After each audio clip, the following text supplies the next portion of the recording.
Equals community page, I've been posting some photos of our trip to Hong Kong, and I had this moment where I was like, I probably should not post this photo of our 2014 fan meetup.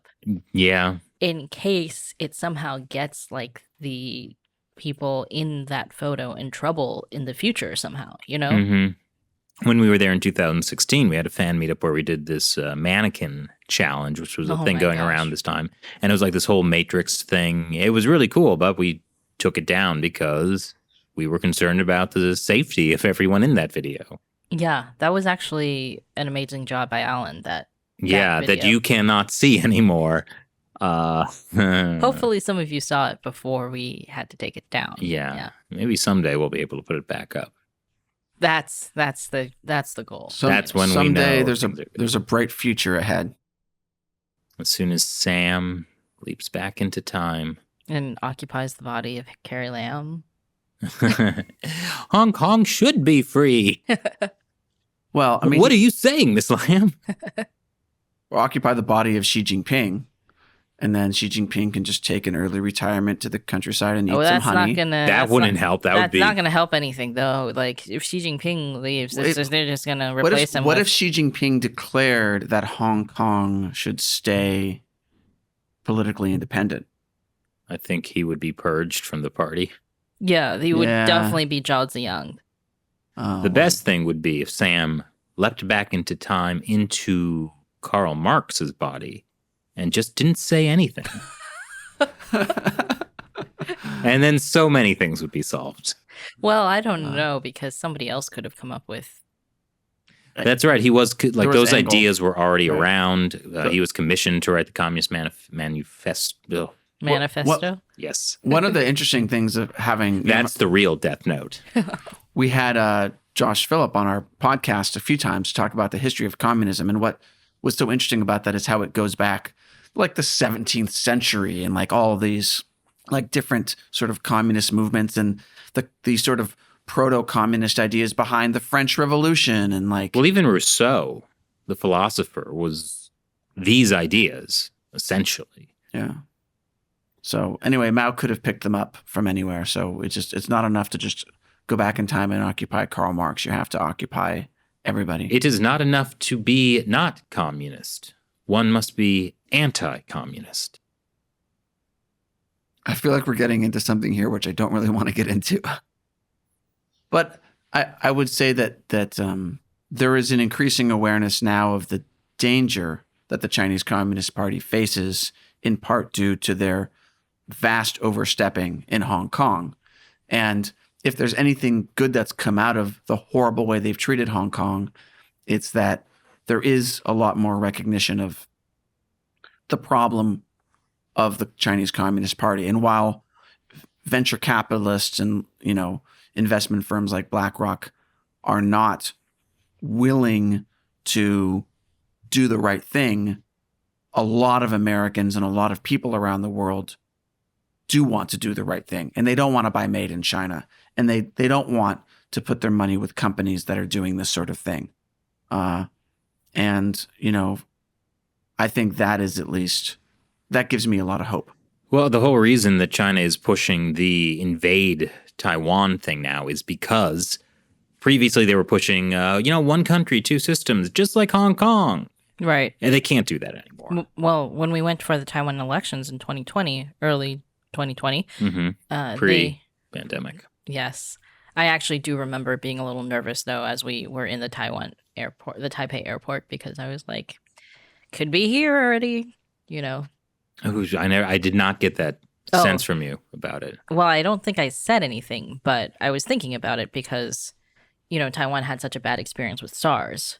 And there I was in the airport just taking all these big, deep breaths. I was like licking all the mascots and everything. It was a really bad idea. Licking all the poles in the airport. And you didn't say a thing, Shelley. So my point was that we talked to a lot of people who were saying, that the Hong Kong situation really influenced their vote. Yeah. Yeah.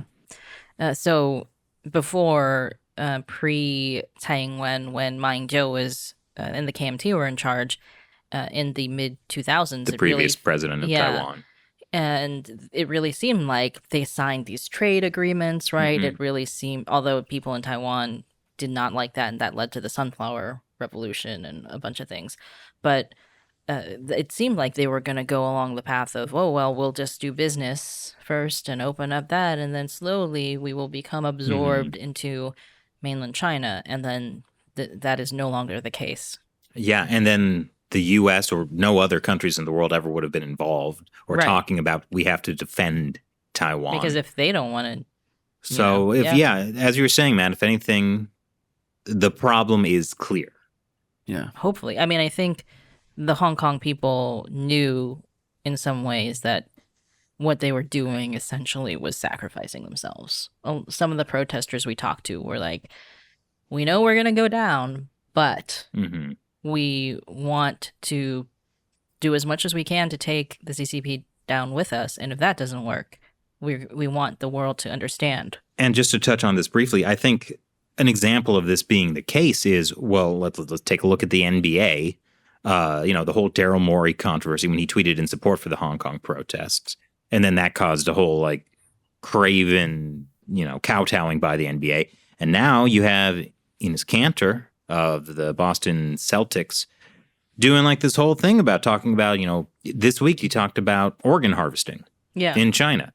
It has become public in a way that the Chinese Communist Party desperately was trying to prevent from happening. And the CCP really made a mistake. They kind of shot their shot already with the Daryl Morey thing. You know what I mean?